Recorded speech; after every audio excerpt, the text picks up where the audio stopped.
A lot of weird incidents have happened in the mysterious valley of Haizu ever since the 1950s. People even started comparing it to the infamous Bermuda Triangle. But are they really that similar? It all started when an airplane went missing here under circumstances no one can explain yet. They searched the location back and forth, but nothing appeared to have remained of the aircraft. And guess what? No one received any SOS messages from the team on board. And to top it off, the same year, a considerable number of tourists and local residents were lost here in the valley, never to be seen again. Speaking of the Bermuda Triangle, one can link its origin story to a series of mysterious disappearances of ships and aircraft, like the one that happened in 1945, when 5 planes and 14 people on board went missing in this location while doing routine training exercises. Even a thorough investigation didn't help to establish the cause of the incident. But that wasn't the end. Between 1945 and the mid-1980s, another 25 small planes went missing while going through the Bermuda Triangle, never to be seen again. And the search parties haven't recovered a single piece of these aircraft. The Bermuda Triangle isn't the only stretch of water that has claimed ships for good. In the Pacific Ocean, near Japan, there's a tricky portion of water that has earned the nickname the Devil's Sea. The best known out of all of these disappearances is that of a fishery patrol vessel that went missing in 1953. On board were 31 crew members and scientists who were looking to investigate a recently formed volcanic island. What happened to the ship and all the people on board? We'll never know, I guess, since they never found the ship or the crew members, and there was literally no trace of them left behind. Back in 1911, a standard train was scheduled to depart from a railway station in Rome, hoping to reach the city of Milan. Needless to say, none of the 106 passengers ever made it to the destination, and no one has ever seen them again. What happened to these people and to their train? Were they really lost forever? Some people seem to believe this isn't the case. As it was completing its journey, the train was supposed to pass through a long tunnel. It did enter it, but never came out the other end of the tunnel. Nothing was left of the train, and it seemed like it literally just vanished into thin air. Only 2 of the passengers were found, but they were quite unwell at the time, and their stories did not seem to make much sense. They spoke of a dense fog that they simply jumped out of because they got so scared. 15 years later, a story spread about a group of 104 Italian people that popped up in Mexico City, claiming they had arrived by train from Rome. If that's not weird enough, the story appears to have been reported back in 1845, 66 years before the train even departed in the first place. Of course, nobody at the time actually took these people seriously. But you can't help but wonder, did they actually time travel via the Roman tunnel, or is it just another urban myth? What do you think? The Lost Colony is the story of a strange phenomenon that happened back in the late 1500s. A group of people from England had moved into a colony on Roanoke Island off the coast of present-day North Carolina. But they soon realized they didn't have enough supplies. To fix this, the colony's governor decided to head back to England to get some. He didn't manage to come back for another 3 years. When he finally did, he was astonished at what was left behind. Nothing. The entire population of the colony was gone. The only reminder of what had been there was a single word carved into a tree. To this day, nobody knows what might have happened to these people or what the carved word means. A lighthouse without an operator? You might think that can't possibly be true, but hear me out. Located in the northwestern part of Scotland are the Flannan Isles. There's nothing fancy about them since they're nothing more than a bunch of rocks and grass. But there is a famous lighthouse here hiding a dark secret. In 1900, all 3 of the lighthouse's keepers mysteriously disappeared, never to be seen again. Ever since, the islands have been completely abandoned. The lighthouse became one of those with an automated system in the 1970s. No list of places where things go missing could be complete without this mysterious forest located in Transylvania, a region in Romania. And no, it has nothing to do with the famous Count Dracula, if that's what you're thinking. It's called the Hoya Forest. and it's a place that has seen quite its share of unusual phenomena.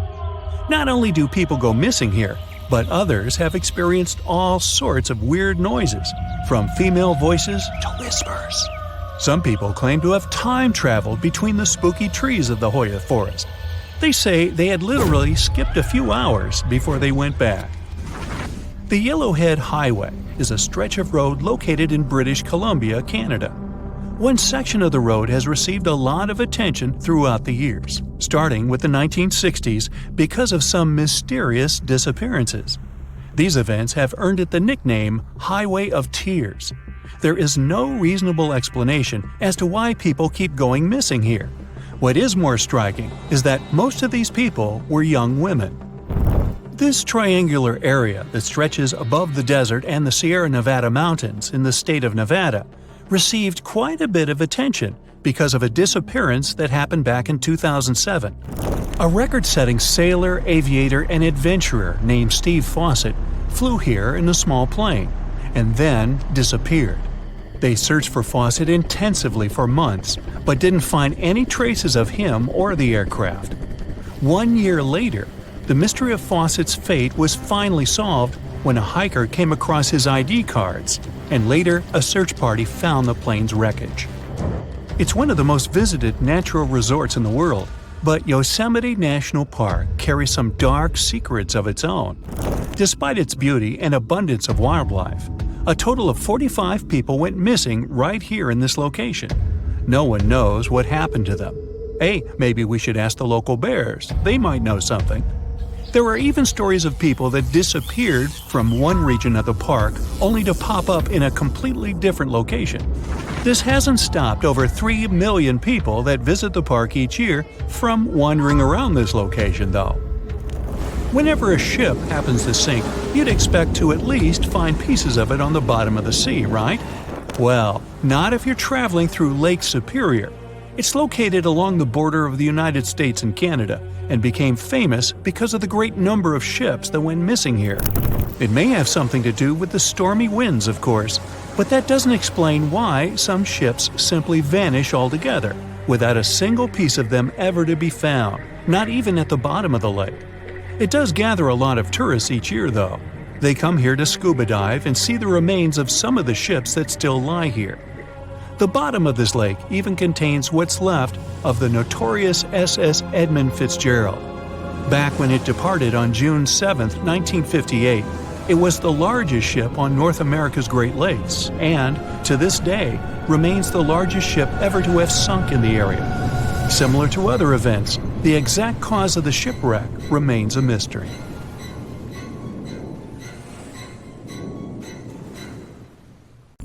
It was a pitch-dark night, and we were out for a walk. Suddenly, a bright white light came from the train tracks. It was getting closer and closer before it reached the woods and suddenly faded away in the distance.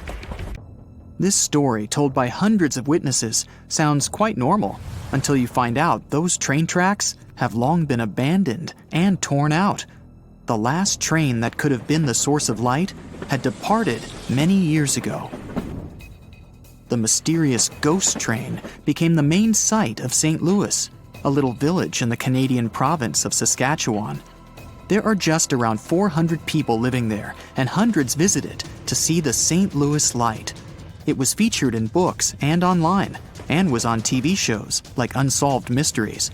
For decades, no one could explain what it really was. Some people spotted a white light. Others said they'd seen a red one. An urban legend explained the red light was a lantern carried by a ghost of a train conductor who had lost his life one night examining the tracks. Scientists tried to debunk both ghost-involving theories, but failed. Then, 2 high school students from northern Saskatchewan decided to jump in. They first witnessed the ghost train on a road trip to St. Louis. One of the girls said it must have been car headlights, but she needed evidence to prove that. Together with her friend, she decided to find an answer and make it their science fair project. They made several field trips to St. Louis for research. The young Ghostbusters used a detailed map, a compass, and a GPS system, which was pretty rare back in 2001. The girls found the location from where the ghost light was seen best of all. Then, they drew a straight line on the map to where the light was coming from and marked all roads next to or on the line. One of the girls' father agreed to help them. He parked his car at various locations near the lines and flashed his headlights. The girls didn't see them, as all the places seemed to be too low. Finally, they found a short hilltop highway stretch. For 20 minutes, the dad was flashing his lights on and off, and every time the lights went on, the girls could spot the ghost train. When he turned the car around, they saw the mysterious red light as well. The spot was rather far away from the track, so it was possible to see it thanks to diffraction. The light passed through a little opening, maybe the trees, and became larger. The smart girls received gold medals at the science fair for their project. 10 years later, a similar story happened in Anson, Texas. Each night, the locals noticed a mysterious light at one spot of the highway. They called it Anson Light and believed it was a mother with a lantern searching for her son. He'd disappeared in a snowstorm a long time ago. His mom went looking for him and never came back either. A group of students didn't believe in this beautiful story and decided to find the source of light with their iPhones. They followed Google Maps down the dirt road to a highway that they thought to be the light source. Halfway to the light, it was already clear it was really coming from cars and not a mother with a lantern. It's easy to be a ghostbuster outside with your friends, but what if you had a ghost in your own home? This is what happened to a family who moved into an old house in 1921. The house was huge, with gas lights, no electricity, and many passageways. Just a classic movie haunted house. One morning, the lady who went down in records as Mrs. H heard footsteps over her head when she was home alone. She rushed upstairs and found an empty room. She checked every room and also looked one floor up. It was all empty. Then, she started hearing strange noises when she was in bed at night. It sounded like someone was moving furniture and china and sighed in the silence. Whatever was haunting the family was getting braver and braver. It followed them along the halls. It felt like it was about to approach them and come into contact. One of the children of Mrs. H once ran into her room and asked why she was calling him. She said it must have been the wind, but the child was positive it was someone's voice. The plants didn't live long in that house. Finally, the scariest thing happened. Mrs. H woke up one night and clearly saw a man and a woman in her room. She had to stop it all somehow, so she asked her brother-in-law for help. He did his research and suggested it could be a carbon monoxide leak. This colorless, odorless, and tasteless gas had caused similar visions in other people. When they checked the gas, they found the gas was coming out of the furnace and into the room instead of going out through the chimney. It gave the family headaches, hallucinations, dizziness, and other unpleasant symptoms. Some ghosts leave fingerprints behind, or so says the San Antonio legend. According to it, in 1938, a school bus was driving through a rough snowstorm and got stuck on the train tracks. When the train crew saw the bus, they did their best to stop, but it was impossible to avoid the collision. No one in the bus had survived in that accident, and ever since, the ghosts of those people are protecting others from the same fate. Hundreds of people have visited the spot ever since to play with destiny. They leave the car in neutral on so-called ghost tracks and wait for the ghosts to come and help them out. Some people put baby powder on their cars to have fingerprints as evidence. And they do see the fingerprints once they get out of the car. Turns out there's a logical explanation for this one as well. There's an incline on the tracks, so when the car moves a bit, you can see your own fingerprints in baby powder. And the original story that inspired the legend didn't even happen in San Antonio, but in Salt Lake City, Utah. Something unexplainable was happening on the campus of Coventry University in England. Whoever visited the 14th century cellar ran out of it in fear. They said they'd seen a ghost of a woman. One lecturer at the school, who was also a part-time ghostbuster, decided to debunk the mystery. He was once working at his lab when he felt the presence of someone else. He was brave enough to do research in the cellar and found out the reason for all this madness was what he called the fear frequency. The levels of sound frequency in the cellar were so high that they made people see optical illusions, feel anxiety, and get chills down the spine. A similar effect makes you hear humming of a glass when you're running a damp finger on it. A small village of Kalachi in Kazakhstan has become home to a unique, mysterious sickness nicknamed the Sleep Hollow. Back in 2013, the first villagers got affected by it. They were doing their regular routine, biking, going to work, or chatting with friends, when suddenly they'd fall asleep. It all looked similar: slurred speech, lightheadedness, and then boom! Some of them only woke up after 6 days of loud snoring. And when they did, they didn't remember anything that happened to them and experienced weakness and headaches. The Sleeping Beauty-style sickness affected people of all ages, including kids, and even a cat named Marquise. Its owner said the cat started attacking walls, furniture, and the family dog. Then it dozed off and was snoring like a human for hours. More than 150 people got the Sleep Hollow in 3 years.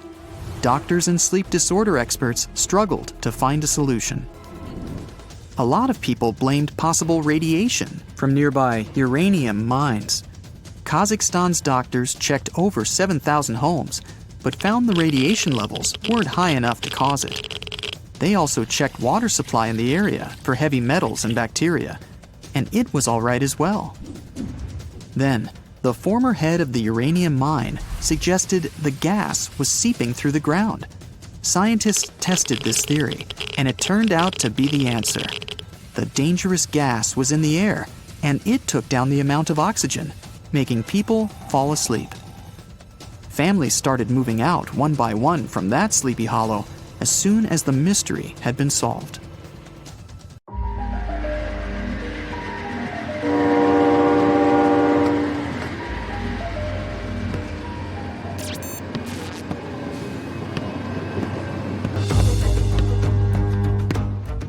How long does it normally take for a package to get to you? A day? A week? A month? How about over 3 years? Well, something like that happened in India not too long ago. At first glance, it doesn't seem all that surprising. Packages get delayed or even lost along the way all the time. That's just the nature of parcel delivery. But this wasn't some standard package. It was an entire train carriage loaded with tons of compost. Something this massive couldn't have just disappeared and then come back. Or could it? Let's find out. And yes, along the way we're going to learn some cool things about trains. It all started in 2014 when an Indian company ordered dozens of tons of compost. All the goods were stored in 21 wagons. The train left the city of Visakhapatnam on November the 10th. Its destination was in Basti district, Uttar Pradesh, 870 miles away. So, the train left the station and the trip went smoothly. A few days later, the buyer accepted the goods. 20 wagons arrived in excellent condition, but one carriage, number 107462, was missing. Where could this wagon packed full of fertilizer have gone? Did someone steal the cargo? Did it get lost along the way? The buyer asked the company that sold them the compost to find the missing part of the shipment. The employees checked the documents and confirmed that the train of 21 carriages left the station on November the 10th. Several people from the rail station saw it. Then the train passed through some settlements and lost one carriage. But how? The buyer contacted the railway services but didn't receive any response. It seemed the train car had just disappeared. The documents indicated that all the paid goods went to the destination, which meant the buyer wouldn't get their money back. So they just lost more than $10,000. Months and years had passed, the incident eventually forgotten. But then, on July 25th, 2018, railway workers discovered an old carriage with the number 107462 on it at the station in Basti district, the original destination point. The company contacted the seller about their discovery, but they refused to accept the goods because the fertilizer had rotted long ago. They waited for the owner to come for it, but no one came, and no one reported it missing. So they towed the abandoned train car back to Basti district a few months later. By that time, the buyer had already reported the rail company about the lost compost, and they had already stopped searching for it, while the car was practically right under their noses. To this day, no one knows why the car was disconnected or where it's been all this time.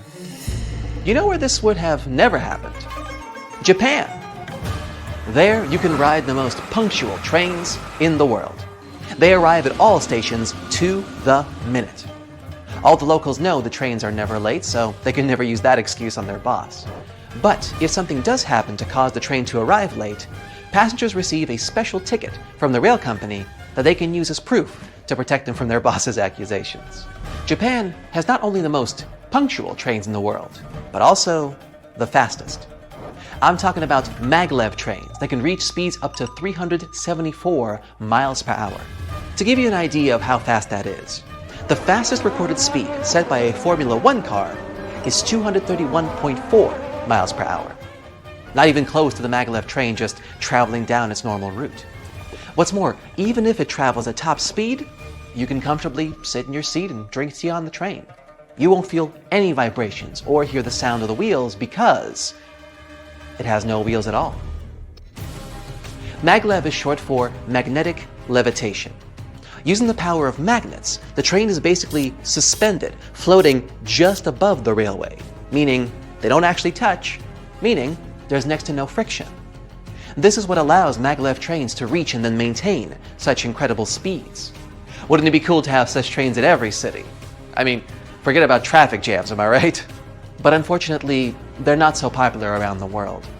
Charging the train's magnets requires a lot of energy. They heat up to incredibly high temperatures during the trip, and then they need to cool down after. And this also requires a lot of incredibly expensive infrastructure. For many countries, such trains would be simply economically unviable. For now. That carriage in India would probably have been standing at the railway station forever if someone hadn't noticed it. But what if it was a whole train with, let's say, 100 cars? I mean, what do people do with old train cars? Usually they would put old trains in landfills, dismantle them for scrap, dispose of them with pressure compacting, or melt them down.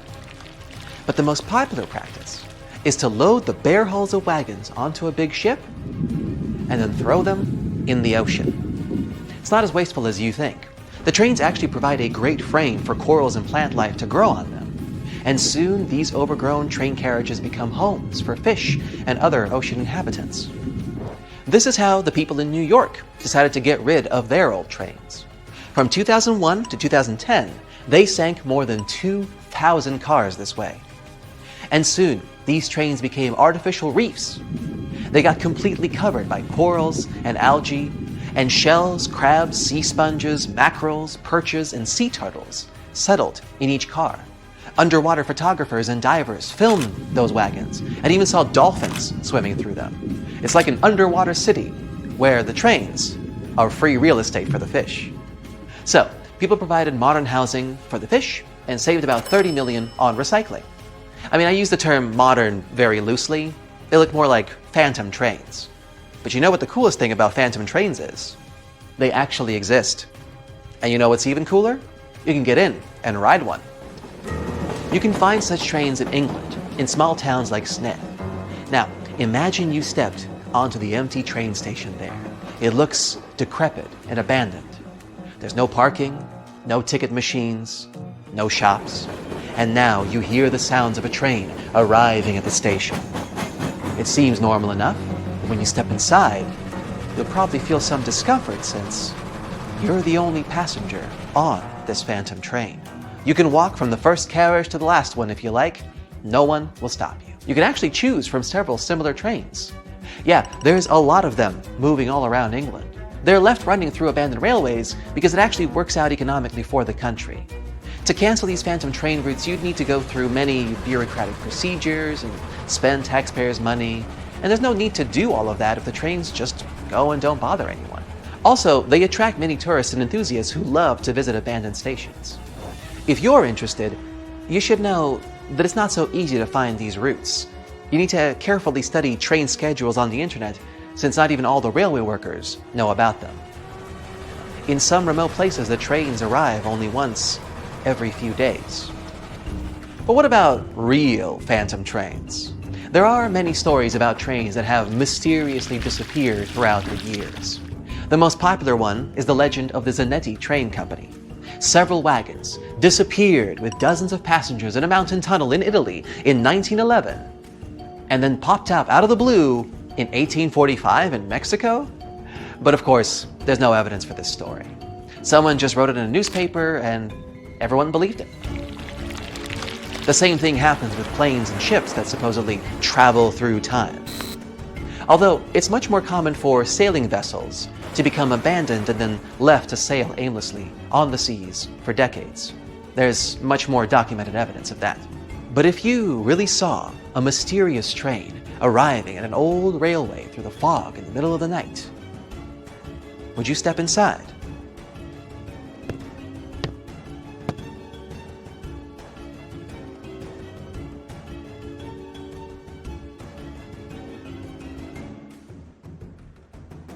China plans on building a train that will connect mainland China to the United States. The track will start in the northeast region and then make its way through Siberia in eastern Russia. It will then go under the sea through the Bering Strait into Alaska in the US through a 125-mile underwater tunnel. It will then flow across Canada's Yukon Mountains and British Columbia and finally to the United States. And once there, it can connect to every major train station in America. The total distance, around 8,000 miles. This China, Russia, Canada, and US network was conceived in 2014 by a group of Chinese engineers who had a vision of a major transcontinental train track. They claim that if the project is built, then you will need just 2 days for a trip from China to America without having to go to the airport. A train ride is much smoother than a plane and offers people better opportunities to experience traveling near the ground rather than up in the air. And the trip itself can boost tourism across 4 countries. Even though a plane ride from China to the US takes just 14 hours, depending on where you're coming from, anyone will get to experience the joys of looking out of the window and seeing yourself whisk through the land. This new rail system will be 1,800 miles longer than the Trans-Siberian Railroad, which is the longest railroad in the world, and the tunnel itself will be 4 times longer than the English Channel. If the project gets the green light, then it would cost a total of $200 billion. Building on the main surface won't be so much of a hassle and won't be as challenging as one would expect. But the tunnel in the Bering Strait will require many skilled and experienced engineers to construct it. And they have already figured out how they're gonna do it. It will be divided into 3 levels with 2-way traffic.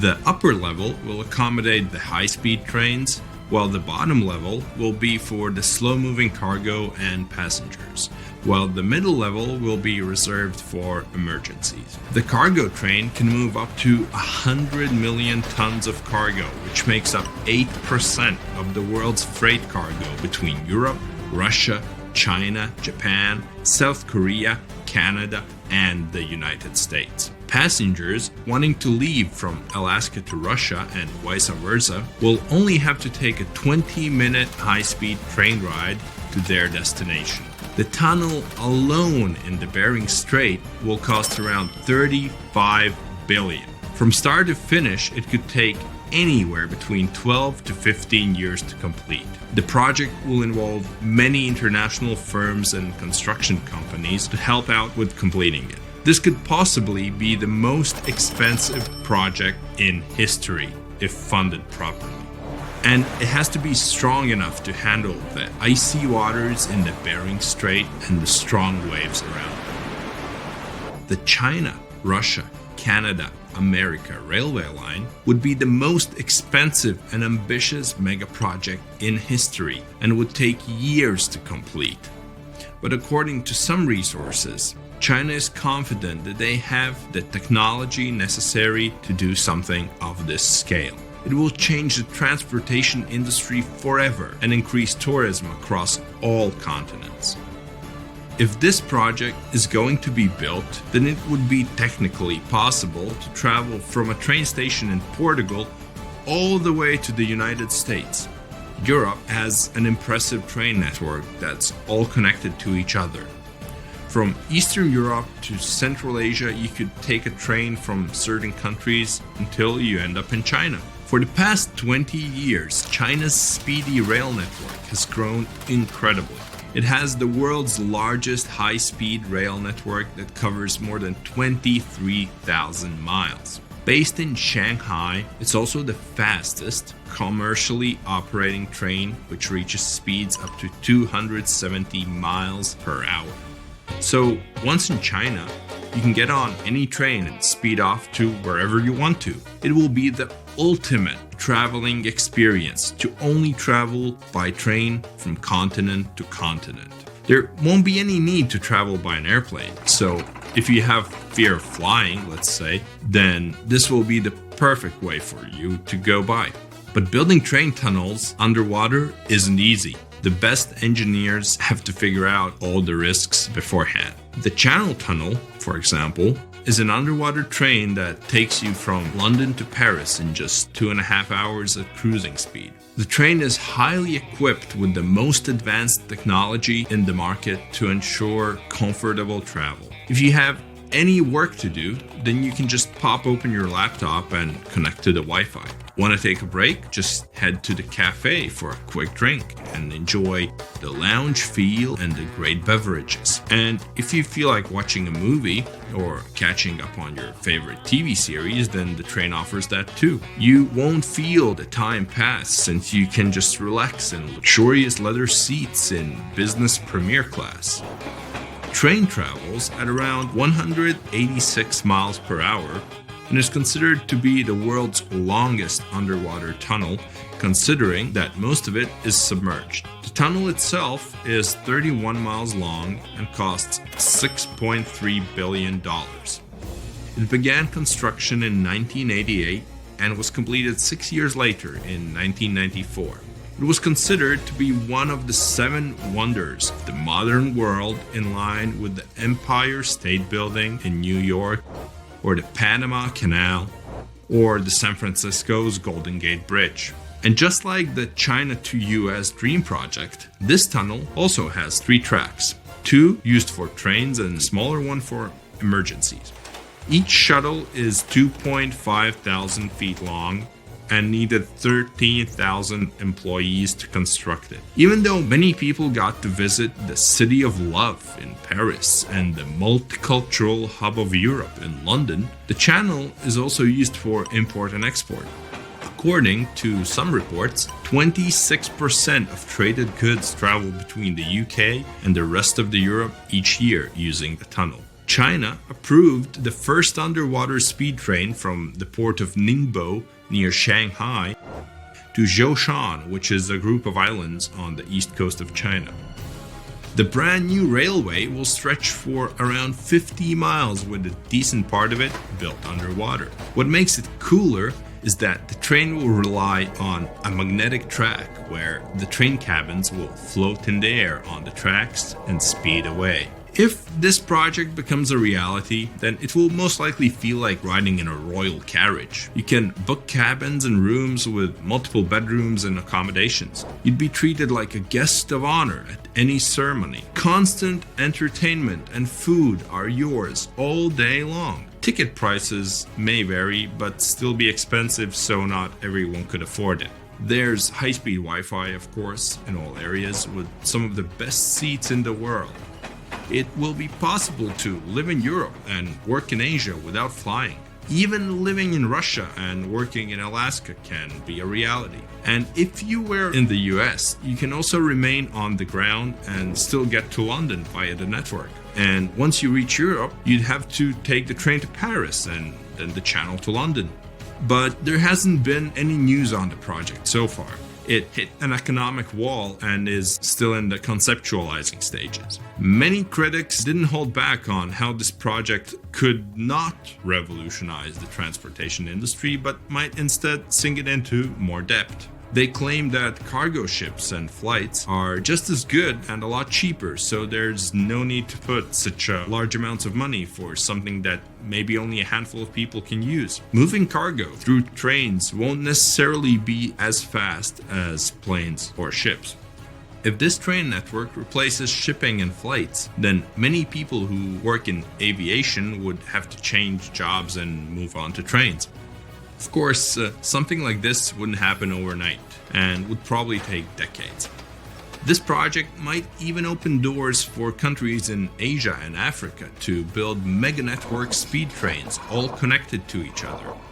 You might one day travel by train from South Africa all the way to the United States, passing through Africa, the Middle East, Central Asia, China, Russia, and eventually the US. And if the train network expands even more, it can reach all over South America, which would make your trip even longer. It could reach every continent in the world except Antarctica.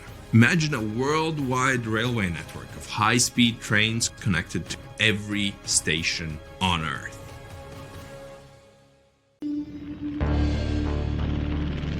In 1945, 5 TBF Avenger aircraft took flight for a routine training exercise around the Bermuda Triangle. In the middle of the exercise, the planes were struck by intense rain and heavy winds, despite the clear weather forecast. The pilots became extremely disoriented and radioed the base to report that their navigational equipment had stopped working. The last thing the base heard was, "When the first plane drops below 10 gallons, we'll all go down together," and then static. The 5 planes and their 14 crew members were never seen or heard from again. On his very first voyage to the New World in 1492, Christopher Columbus sailed through the Bermuda Triangle.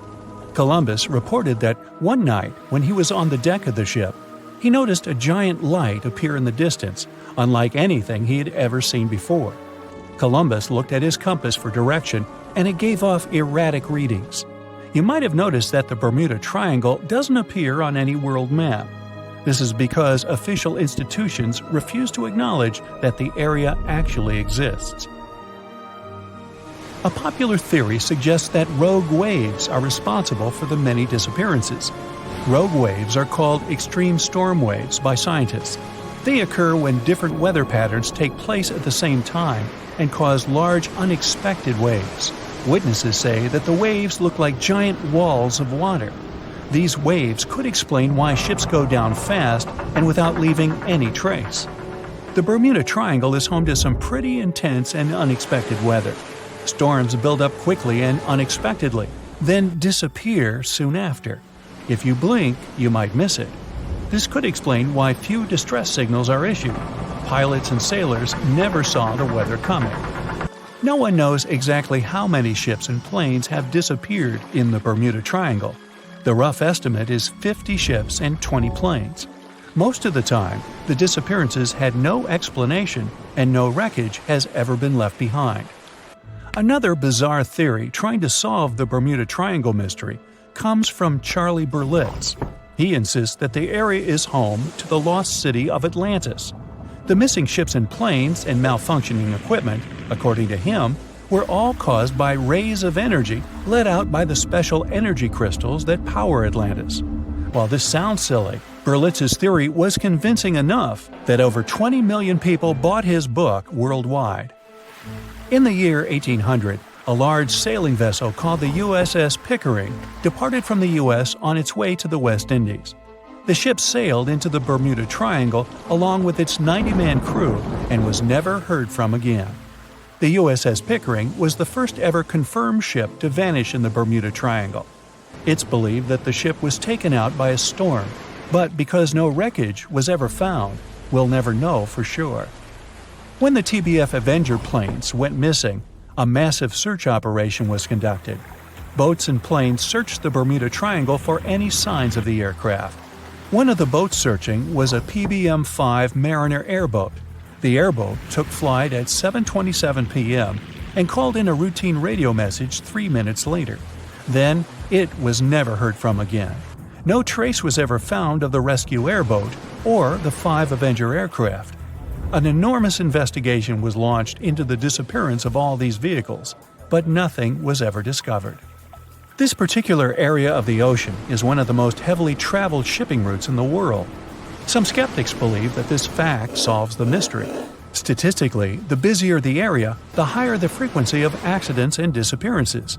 While this makes sense, it's not the frequency of disappearances that's responsible for the mystery of the Bermuda Triangle. It's the lack of explanation or wreckage found. On the ocean floor, decomposing organisms let off large concentrations of methane gas that gets trapped under the water.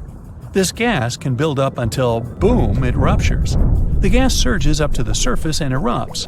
If a ship was in the area of one of these ruptures, the water would become much less dense and cause the ship to sink rapidly and without warning. Scientists believe this could be the cause of the many disappearances in the Bermuda Triangle. While this theory makes a lot of sense, it doesn't seem too likely. The U.S. Geological Survey has stated that no large releases of gas are believed to have occurred in this area for the past 15,000 years. The ocean floor is made of rocks containing a lot of magnetite. It's more like iron. Magnetic fields react to high concentrations of magnetite on the ocean floor, which may start a sort of conflict between the two. It can often lead to various weather anomalies and, as a result, navigation issues. And, naturally, any changes in the ocean floor or the Earth's magnetic fields influence the Bermuda Triangle a lot. Since the magnetic field is constantly moving, it might be also taking the Bermuda Triangle with it. Now that people know where the triangle is, it's easy to avoid it. It supposedly moves eastward together with the magnetic poles, but scientists still can't answer where exactly it will be in a couple of years. Some people blame all the disasters on the extraterrestrial paranormal activity. Others suppose it's all about raging natural phenomena. There's another triangle in Lake Michigan. Just like the one near Bermuda, the Michigan Triangle got its shady reputation for some disappearances. The first recorded one dates back to 1679. A large vessel, one of the largest of that time, set out on an expedition, yet once it got in the sinister triangle, it never came back. Much later, an aircraft disappeared in this triangle. The skies are usually very clear there, but back in 1883, some people witnessed abnormal things in the area. Some claim to have seen large blocks of ice falling from the skies, and the crew even managed to save one as hard proof. Meanwhile, the Pacific Ocean mystery area is another sinister triangle. Off the south coast of Japan, not far away from Tokyo, there's a sea where plenty of ships met their doom, disappearing without a trace in these waters. They call it the Devil's Triangle. Some scientists believe the cause of anomalies is the environmental changes. Also, there's a really high concentration of methane hydrates on the bottom of the ocean in the Pacific Triangle area. You're deviating from your original course and sailing in the wrong direction. There's the Caribbean Sea near the triangle, peppered with small islands. The seafloor here isn't deep. The ship can get in shallow waters. And now the ship is stuck on a shoal, and you have no idea where you are. If this were the 21st century, the ship's captain would be able to reach the shore using GPS and other modern navigation.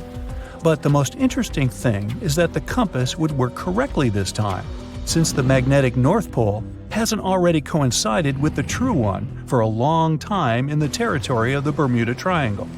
The agonic line is somewhere far away from here. There are no problems with navigation now, but for some reason, this is where ships disappear. In fact, not just here. Throughout the Atlantic Ocean, there are places where many more ships were gone. The Bermuda Triangle is not even in the top 10 of such places. One of the main reasons why many ships are lost here is that one of the most popular shipping routes in the Atlantic passes through the Bermuda Triangle. And the more ships in one place, the more shipwrecks. Simple probability. Then, it just starts getting weird. Other theories say that there's a space-time rift in this region. Ships and planes fall into this rift and end up in the past or the future. But for some reason, there's not a single proof of this myth. There's no reason to think that the rift is hidden somewhere here. The base of an extraterrestrial civilization is located in the Bermuda Triangle. Visitors from other galaxies steal sea vessels along with the crew, so no one finds the wreckage of the ships. This is also a popular myth that has no scientific justification. The Kraken lives somewhere in the triangle. It's a huge squid that sinks ships and also is a legend that sailors tell each other. However, gigantic squids live in the depths of the ocean. They can grow to the size of half a train car, but no cases have ever been recorded where they sunk a large vessel. And in the area of the Bermuda Triangle, they have never ever been seen. People in the past didn't know about the existence of these creatures, so when they saw them for the first time, they described them as huge, terrible monsters. Giant squids are some of the most elusive creatures on Earth, and scientists had to use sonar equipment to find them. They don't like to leave the dark depths and are likely to be afraid of the sound of any ship. So, that should squash the squid as a suspect. They say nothing is ever lost, and it's true. Let's discover ships frozen in time. The first one is truly fascinating. Here, the Antikythera shipwreck.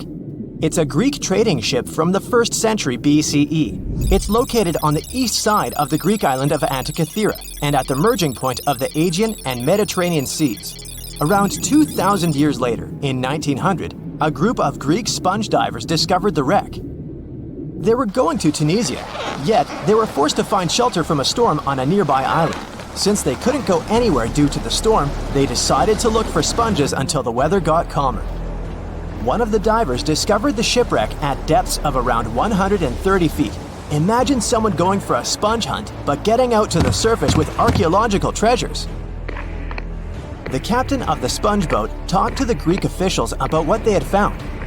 The officials sent 2 ships to the wreckage. The salvage operation was successful, and discoveries are now in Greece's National Archaeological Museum in Athens.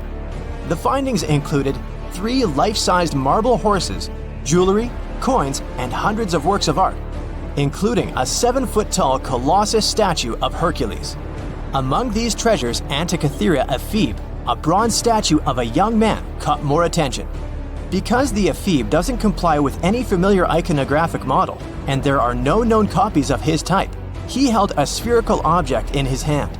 Scholars have different theories of who that person could be, but they are not in a consensus yet.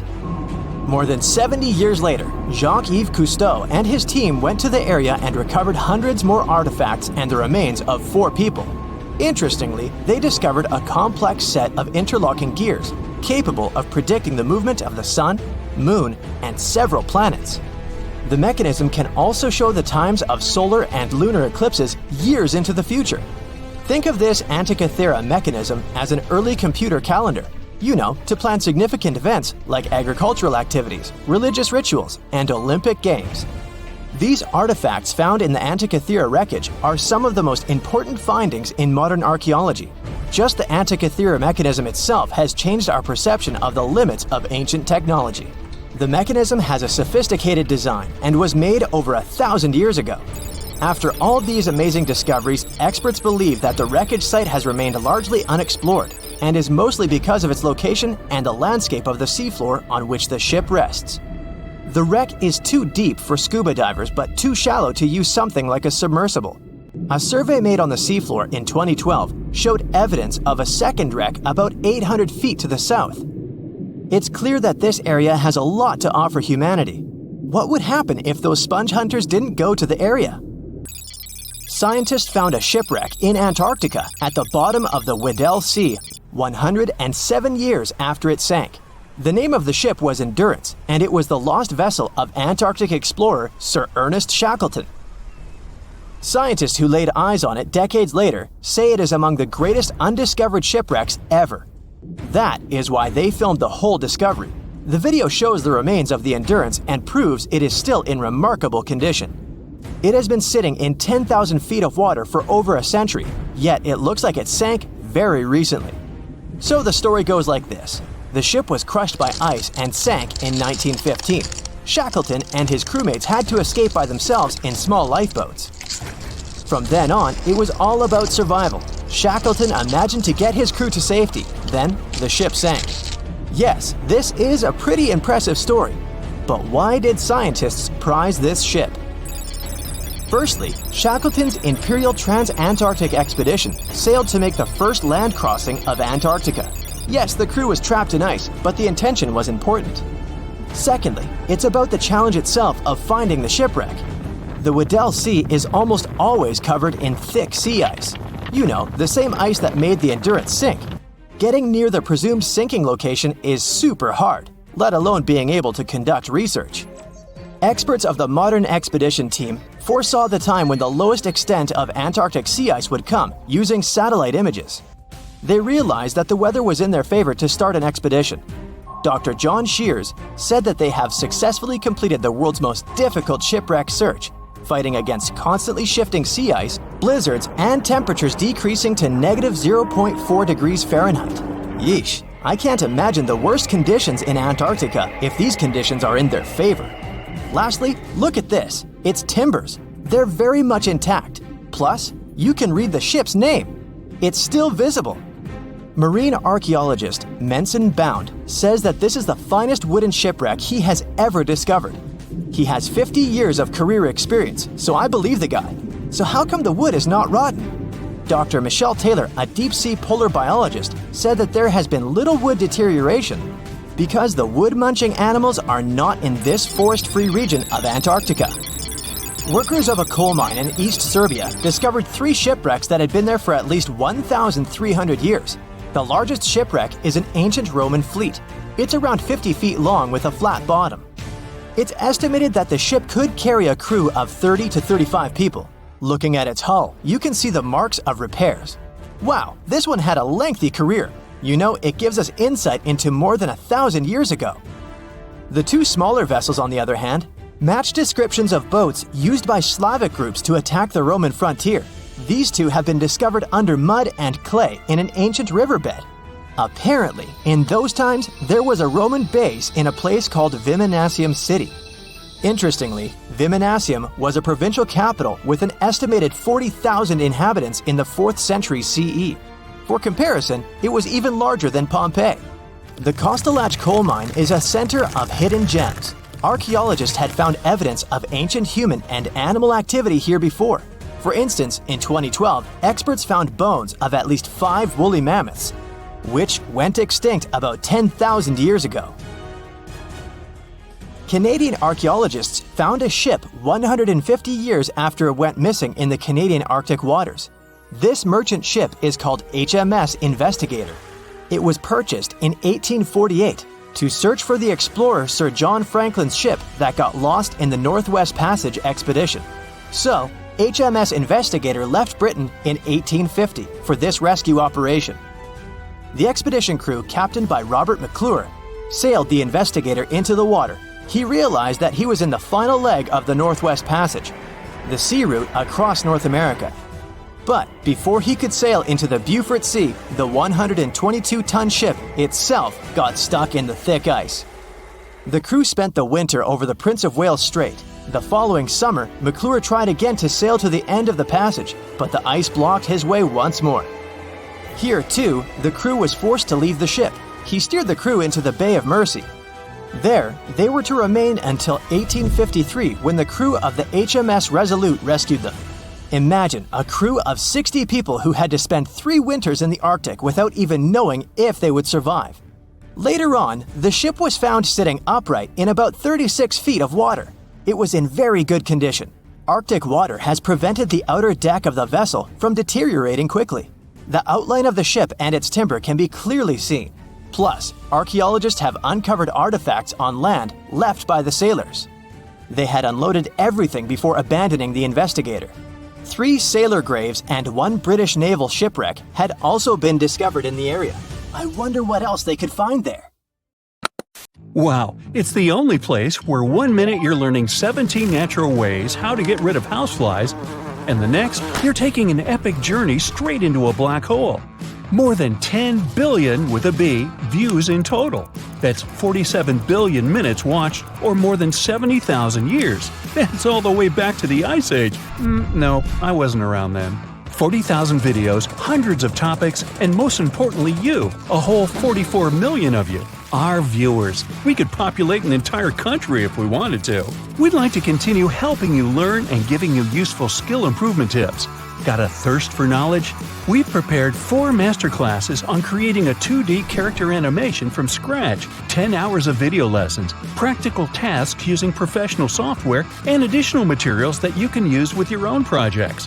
Get the full course now and create your own animated masterpiece.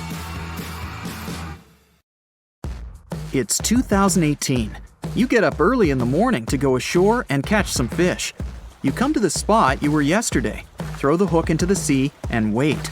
The float is twitching. You've caught some fish, but hey, hello? Why aren't you doing anything? Right now, you don't care about the fish. You're looking at something in the distance.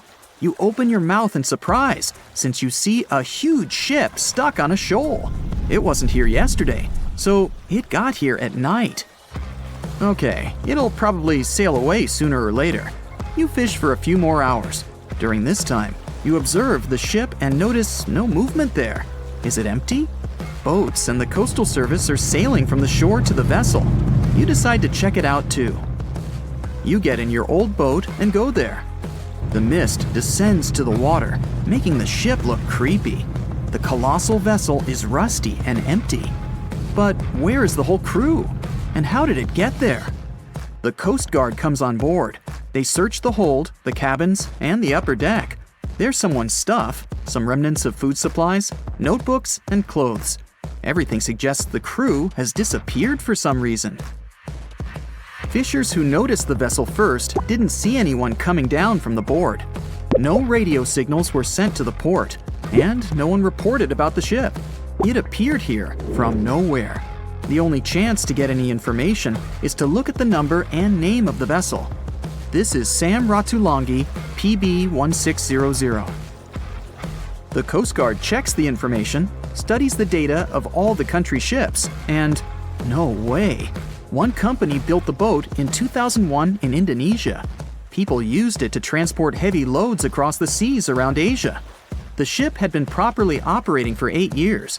People were delivering industrial goods to different points in the region, but something went wrong. In 2009, Sam Ratulangi was sailing near the coast of Taiwan, and that's it. There were no further records about it. There were no reports in any port. Everyone thought it must have drowned, so no one had been looking for it for years. And then, 9 years later, it appears here, big and rusty, off the coast of Myanmar, without sailors, without fuel. An investigation starts. City services are trying to find out the names of all the sailors working on the ship and find clues that would lead to solving this mystery. They also hope the ship owner will appear soon. They find 2 tow ropes on board. This means that some other ship towed Sam Ratulangi to this place. Then they identify and find 13 crew members. These people say they wanted to reach the factory in Bangladesh to repair Sam Ratulangi. Another vessel helped tow the ship, but then 2 cables tore off, and a storm began. No one wanted to stay on board during such weather, so the crew members left it. No one knows what the ship has been doing for the last 9 years, and how it was possible without people on board. And here's another, much more mysterious ship story. On February 16, 2020, locals found a large cargo ship stuck on a rocky shore off the coast of an Irish village. The boat looked rusty, with holes in the hull and rotten parts. People hadn't seen this vessel the day before, so it appeared there at night. The last time people saw the Alta cargo ship was a few months earlier, thousands of miles off the coast of Ireland. That day, the Alta was sailing in the waters of the Atlantic Ocean. Another ship, the MS Protector, noticed it. MS Protector crew members tried to contact the ship, but received no response. The people on board realized that they were facing an empty vessel. And then, 5 months later, it appeared near the coast of Ireland. There are more questions than answers in this story, but we managed to find something out. In 2015, the Alta appeared and disappeared from the radar several times. Any ship has an internal tracking system so people can track its route using satellites. But Alta crew members often disabled this system. Perhaps they were engaged in some illegal activity. Anyway, in 2017, the ship often sailed between the ports of Greek islands.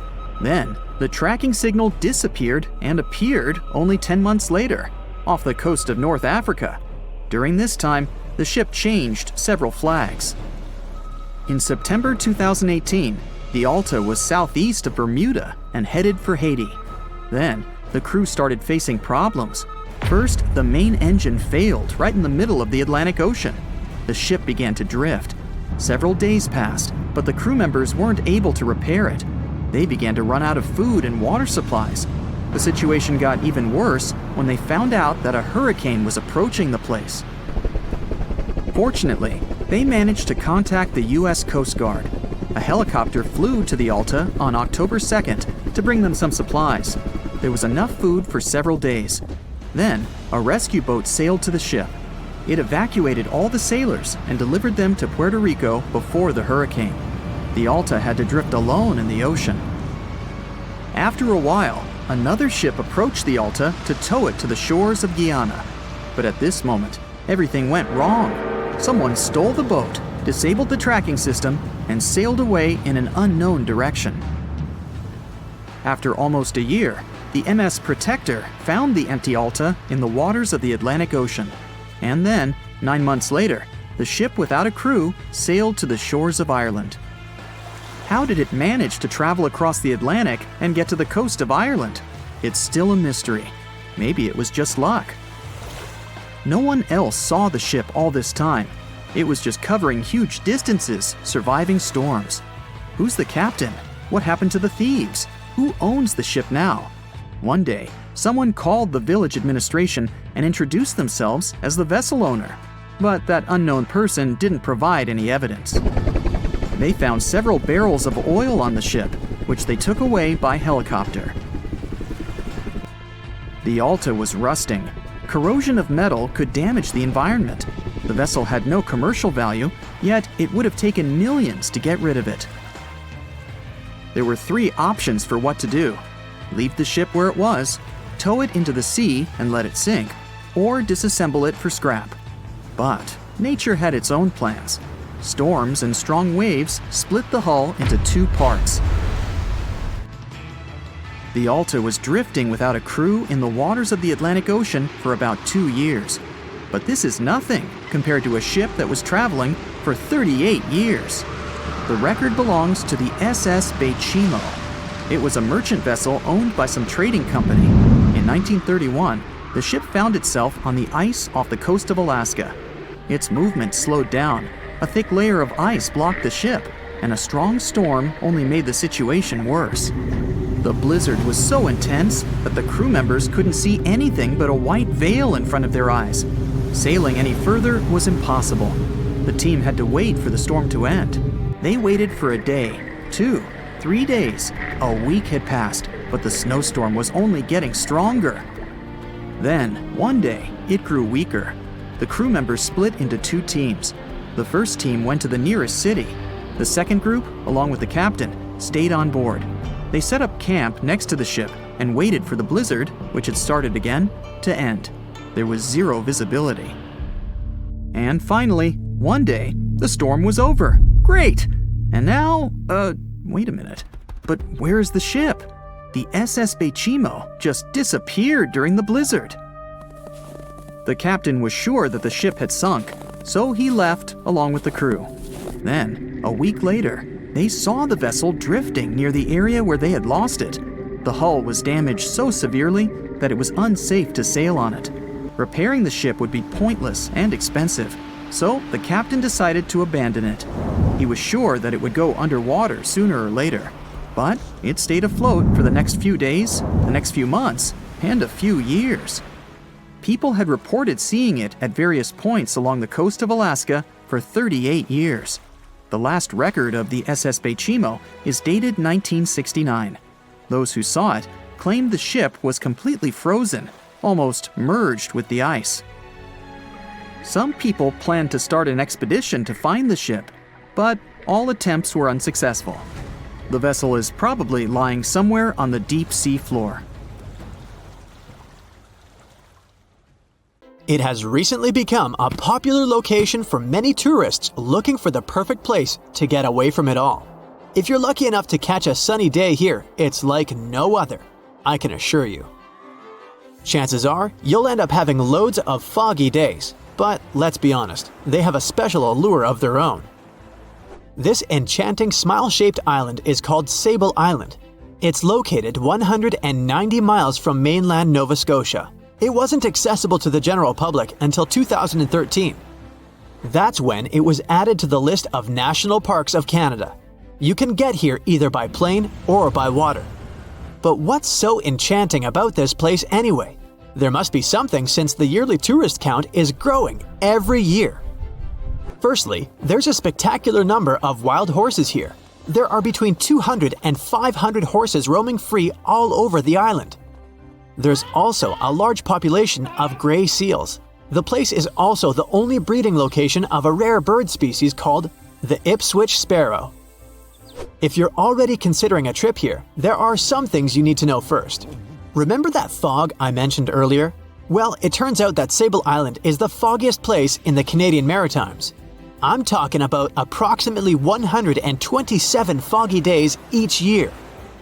During such days, Sable Island literally disappears underneath a thick layer of fog. You won't be able to explore the place on your own either. The local regulations state that visitors need to travel within a group, and they also need to keep a 197-foot distance from the wildlife they can encounter here. As charming as this place may be, it holds a dark secret hidden beneath the sandy dunes, and it has nothing to do with beautiful creatures living here or the island's unique vegetation. Apart from being known from its horses and seals, Sable Island is infamous for an overwhelming number of shipwrecks. Over the years, about 350 ships have ended their lives here, on these sandbars. When survivors described their experiences, they usually mentioned harsh weather conditions near this mysterious island. The island also made its way into literature when it was described in a book called The Perfect Storm, which was written by Sebastian Junger and published in 1997. The book was so successful that it was later adapted for the big screen in 2000, with George Clooney playing the leading role. The first recorded shipwreck near Sable Island dates back to 1583.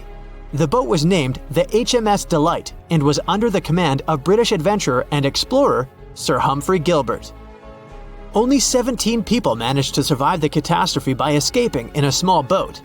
Records mention that they spent 7 days at sea before reaching the shores of Newfoundland. In 1884, another vessel named the Nicosia struggled in the thick fog as well. The ship was completely destroyed, but fortunately, all 18 crew members managed to survive. The captain's son was almost lost at sea when a lifeboat capsized when he was climbing into it. He somehow managed to stay underneath the lifeboat, which was completely submerged. When this lifeboat righted, he eventually emerged from the water and was rescued for the second time. The years between 1947 and 1999 were relatively quiet on the island. In 1999, though, a yacht called the Merrimack ran aground near the shore of the island at about 2 a.m. on July 27th. The 40-foot fiberglass boat had a crew of only 3 people. Natural gas exploration workers, who were luckily not far away, rescued them. The crew managed to fly safely to Halifax the next day. The owner of the Merrimack tried to recover his boat by hiring local fishermen. Unfortunately, this operation was unsuccessful, since only the fittings of the yacht were eventually saved. It took no more than 6 weeks for the sand and waves to crush and completely break up the hull of the Merrimack. So what is it about this place that's so dangerous for boats? Does it have anything to do with the weather? Or maybe there's other forces at play? The explanation turns out to be a bit more complex, and it wasn't easy to figure out, at least not way back in the 1500s. First of all, the island is located close to one of the world's richest fishing grounds. Since it's also near one of the major shipping routes between Europe and North America, hundreds of vessels sail past it each year. The likelihood of shipwreck increases when there are so many boats roaming around the area. Sable Island is also in the way of most of the storms that move up the Atlantic coast of North America. It's no surprise that boats often get hurtled straight onto the shores of this island. The weather has a lot to do with it too. During the summer season, the warm air from the Gulf Stream creates a dense fog as it merges with the cool air by the Labrador Current that passes by the island. Other currents don't help the matter. Sable Island is next to the meeting point of three major ocean currents: the Gulf Stream, the Labrador Current, and the Belle Isle Current. Since the 1950s, radars and other modern navigation tools have been used on commercial vessels as well. Up until then, the sextant was the main instrument used to figure out a ship's location. It doesn't mean that sextants weren't accurate, but this instrument couldn't work properly without a clear view of the sun or stars, which means it didn't help much in dense fog, such as the one surrounding Sable Island, or when it was cloudy. Often during bad weather, the captain of a ship navigated, relying on their experiences and intuition based on the ship's speed and direction. That's why most of the survivors in shipwrecks near Sable Island said that the captain had simply miscalculated the ship's position, crashing into Sable Island by accident. This dusty, sandy land is as unfriendly to ships as it is to trees. There's reportedly a single tree on the whole island, and it looks a lot more like a bush. It's actually a pine tree. And since the famous island horses don't see it as much of a food source, it somehow managed to survive. Reports say that the tree was planted back in the 1950s. Local authorities were trying to grow a forest on the island to make it a bit more welcoming.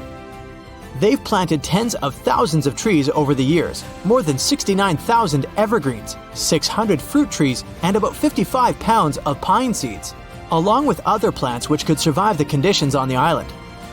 But they were no match for the extreme weather and sandy soil. Out of all those plants, just one pine tree is still alive. Thanks to its resistance, it has even become a symbol of Sable Island. Interestingly, for around 40 years, the island also had just one inhabitant. Can you imagine that? One person living on a remote island for so many decades? It's the story of a woman called Zoe Lucas. She chose to surround herself with the only residents on the island: the horses, the gray seals, and the many species of birds. An esteemed naturalist, she mentioned in an interview she gave back in 2017 that she was used to living on the island and that she never got lonely. To survive here, she had to put together an essentials kit. It included a notebook to take notes and a pair of binoculars to study the wildlife. You can safely assume she wasn't scared of the intimidating surroundings, since she decided to eventually call this place home. At first, Zoe wanted to set up camp on one end of the island, near some abandoned buildings. But eventually, she settled in a wooden house near a bunch of sand dunes. A Canadian institution called the Meteorological Service of Canada put together the simple construction back in the 1940s. Parks Canada operates the building these days. Zoe's work included gathering as much data on the local horse population as possible.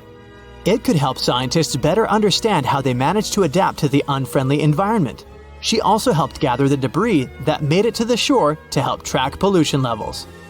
Among all the rubbish that she collected, there was a refrigerator and a crate full of fresh peppers. Some other specialists eventually started working rotating shifts on Sable Island to offer the brave woman a little bit of company now and then.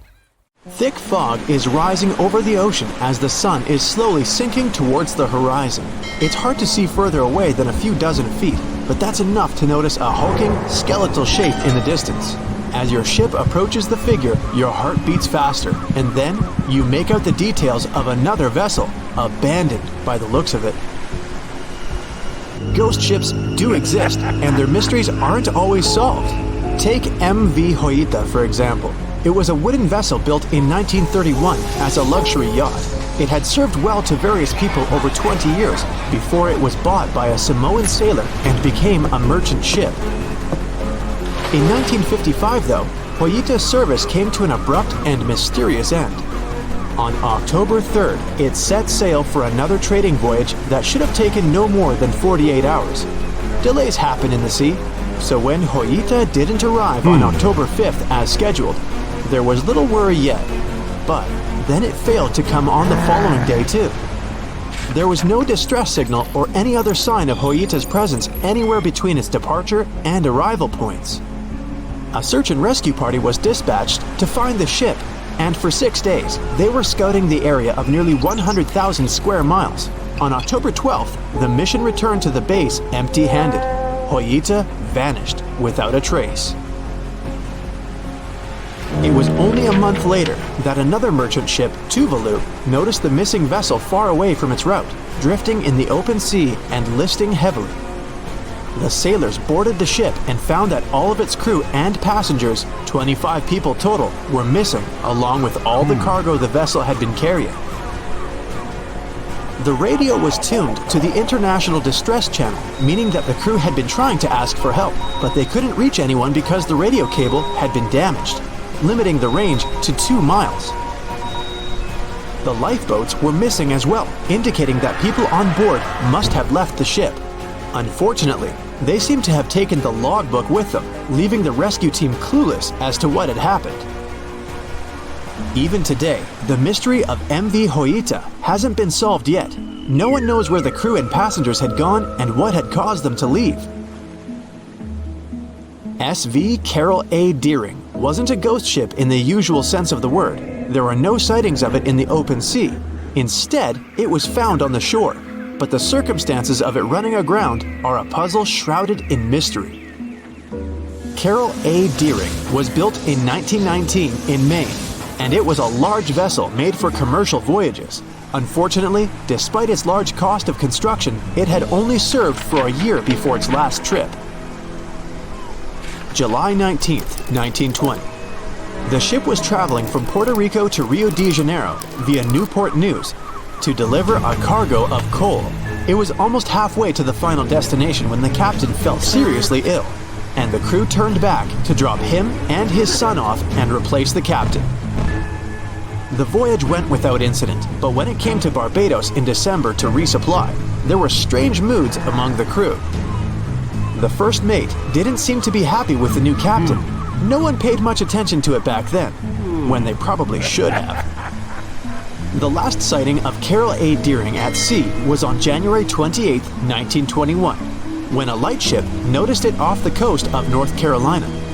There was some commotion on the quarterdeck of the ship, where the crew were normally not allowed. Then, another vessel sighted it, but there was already no one on the decks. On January 31st, the merchant ship was found hard aground in the Diamond Shoals, a site notorious for numerous shipwrecks that had been occupying there for centuries. When the search and rescue party boarded the ship, they found it abandoned, the log and personal belongings of the crew gone, along with the 2 lifeboats. There is still no answer to what happened on board of Carol A. Deering that January, although the most popular version was mutiny. Maybe we'll never find out the truth though. SS Bechimo is perhaps one of the most notable ghost ships in history. This large cargo steamer was built in 1914 in Sweden and plodded its way dutifully over 16 years, trading provisions for pelts with native tribes of Alaska and Canada. But then, on October 1st, 1931, Bechimo got caught in pack ice. At first, it seemed the crew would be able to wait it out and continue on their route because the ship broke free in a couple of days. But in less than a week, it became caught again, this time for good. In another week, a rescue party was sent to fetch 22 of the Bechimo's crew, while another 15 remained behind to wait through the winter if necessary and get the ship back. But a month later, after a powerful blizzard struck their camp, the sailors went out of their shelters only to find the ship gone. Luckily, a few days later, a native hunter told the Bechimo hadn't been lost yet. He'd seen it about 45 miles from where they had been stationed. They managed to track it down, but decided the ship wouldn't survive the winter. So they took the most valuable cargo from its hold and abandoned it. They were wrong though. SS Bechimo did survive that winter, and many more that followed. When the ice broke, it sailed away on its own, drifting listlessly along the shores of Canada and Alaska. There were numerous sightings of the ghost ship, sometimes adrift in the open sea, and at other times stuck in the pack ice again. People attempted to board and salvage it, but weather conditions or lack of equipment always prevented them. SS Bechimo was last sighted by native Alaskans in 1969, 38 years after its abandonment. What became of it later remains unknown. The story of SS Orang Medan is one of the most puzzling and harrowing ghost ship stories of the 20th century. No one even knows for sure if the ship even existed in the first place. It wasn't recorded in Lloyd's Shipping, the International Register of Ships, which makes it either a tall tale or a vessel that avoided being officially recognized for some shady reasons. In any case, the accounts as to what happened to the Medan vary.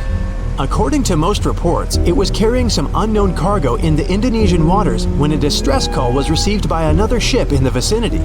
The officer on duty heard an SOS message, but its contents are different depending on the accounts. The message did not repeat, and the crew of Medan didn't answer to any attempts to contact it back. The ship that received the distress call hurried to the rescue, but they only reached the vessel the following day, when it was already drifting and slightly listing. When the rescuers boarded the ship, they found that none of the crew had survived. However, one lifeboat was missing, which implied that there was at least one crew member who managed to escape. What happened to the rest of the people on board remains a mystery to this day. Still, there are no hard facts about this story, so we might never find out whether SS Orang Medan was actually a ship and not a thing of fiction. SV Zabrina was a 3-mast sailing barge built in 1873 for river trade ships in South America. She served for well over 4 decades, proving to be a sturdy and reliable ship. It was later transferred to Europe, where it continued serving its purpose well. But then, in October 1917, Zabrina set sail on a regular voyage only to be found ashore several days later. Mysteriously, although the ship was perfectly intact, the entire crew of 5 and the captain were gone. There is no direct evidence or hard facts as to what really happened that day. The most convincing theory is that the crew were washed away from the deck because of an underwater explosion. And then the ship sailed ahead without them, but the truth, as always, remains unknown. The Bermuda Triangle is one of the most heavily traveled shipping routes in the world. Some skeptics believe that this fact solves the Bermuda Triangle mystery. Statistically, the busier the area, the higher the frequency of accidents and disappearances. While this makes sense, it's not the frequency of disappearances that's responsible for the mystery of the Bermuda Triangle. It's the lack of explanation or wreckage found. On his very first voyage to the New World in 1492, Christopher Columbus sailed through the Bermuda Triangle. Columbus reported that one night, when he was on the deck of the ship, he noticed a giant light appear in the distance, unlike anything he'd ever seen before. Columbus looked at his compass for direction, and it gave off erratic readings. You might have noticed that the Bermuda Triangle doesn't appear on any world map. This is because official institutions refuse to acknowledge that the area actually exists. No one exactly knows how many ships and planes have disappeared in the Bermuda Triangle. The rough estimate is 50 ships and 20 planes. Most of the time, the disappearances had no explanation and no wreckage has ever been left behind. When the TBF Avenger planes went missing, a massive search operation was conducted. Boats and planes searched the Bermuda Triangle for any signs of the aircraft. One of the boats searching was a PBM-5 Mariner airboat. The airboat took flight at 7:27 p.m. and called in a routine radio message 3 minutes later. Then, it was never heard from again. No trace was ever found of the rescue airboat or the 5 Avenger aircraft. A huge investigation was launched into the disappearance of all these vehicles, but nothing was ever discovered. The Bermuda Triangle is home to some pretty intense and unexpected weather. Storms build up quickly and unexpectedly, then disappear soon after. If you blink, you might miss it. This could explain why few distress signals are issued. Pilots and sailors never saw the weather coming. A popular theory suggests that rogue waves are responsible for the many disappearances. Rogue waves are called extreme storm waves by scientists. They occur when different weather patterns take place at the same time and cause large, unexpected waves that reach up to 100 feet tall. Witnesses say that the waves look like giant walls of water. These waves could explain why ships go down fast and without leaving any trace. Just off the coast of Japan, you'll find the Bermuda Triangle of the Pacific Ocean. They call it the Devil's Triangle. Between 1950 and 1954, 9 ships disappeared in this area without leaving a trace. The ship Maroon 5 was sent to investigate these unexplained disappearances when it also vanished. After this incident, the Japanese authorities labeled the area as a danger zone, and sailors were encouraged to avoid it. Some people blame all disasters on the extraterrestrial paranormal activity. Others suppose it's all about raging natural phenomena.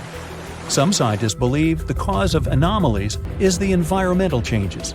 Also, there's a really high concentration of methane hydrates on the bottom of the ocean in the Pacific Bermuda area. This gas tends to set off, and when it happens, bubbles start forming on the surface of the water. These gas eruptions can interrupt the ability to float and can easily sink a ship. Because of this chemical reaction, there won't be even a trace left.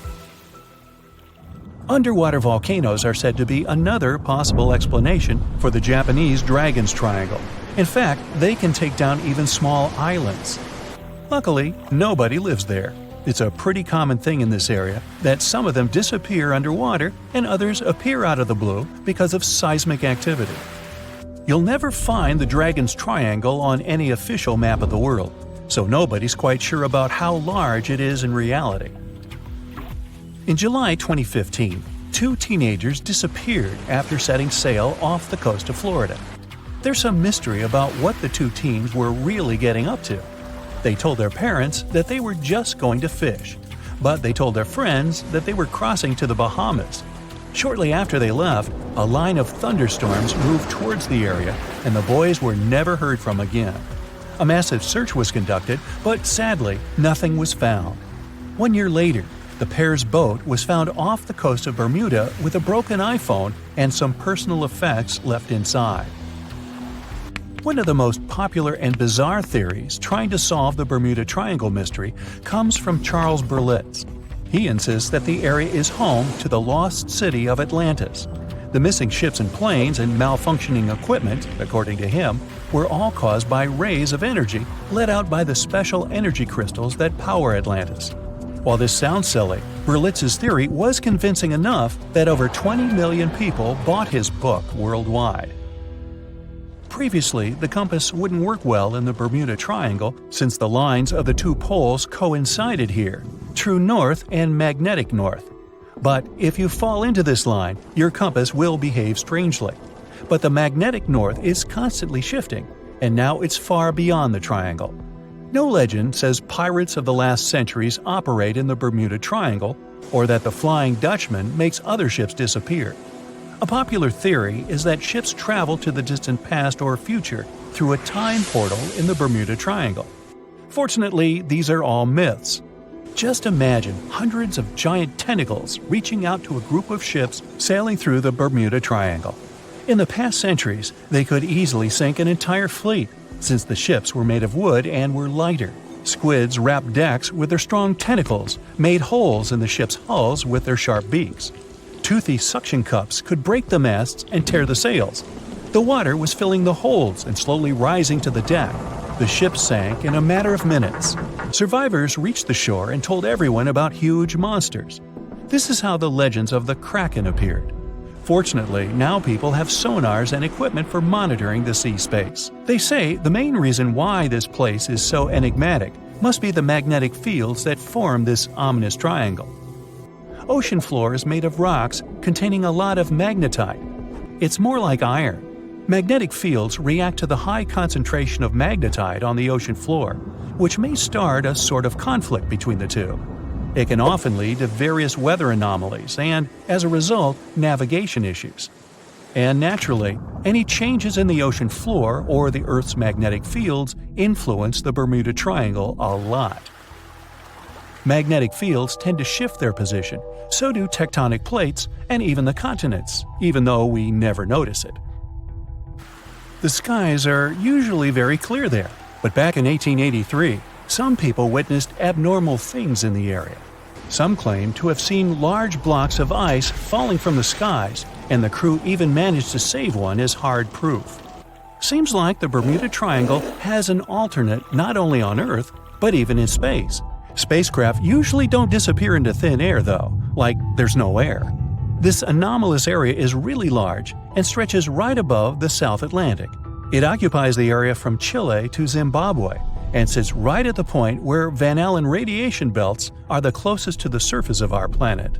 The Earth has two such belts, which come in handy trapping the particles that shoot in from the Sun. They do a great job protecting the Earth from radiation. The magnetic field there is lower, so it allows the Earth's radiation belt to come closer to the surface. Whenever a satellite passes by, it will be exposed to radiation, which might lead to serious damage. So, no satellite can take pictures of it. The South Atlantic anomaly is part of the Earth where natural radiation just flows out of control. Still, there is little evidence that all these triangles are really dangerous. Many believe the Bermuda Triangle itself has been proven time and again to be nothing but a work of fiction. In fact, some shipwrecks, such as the Ellen Austin, gained popularity in the middle of the 20th century, while nobody even thought of drawing a triangle in the Bermuda area before that. The mystery was popularized by science fiction writers and became a common myth, while no serious research proved it any more dangerous than other parts of the world's ocean. So, the crew of the Ellen Austin back in 1881 weren't even aware of the Bermuda Triangle back then, let alone afraid of it. What do you think?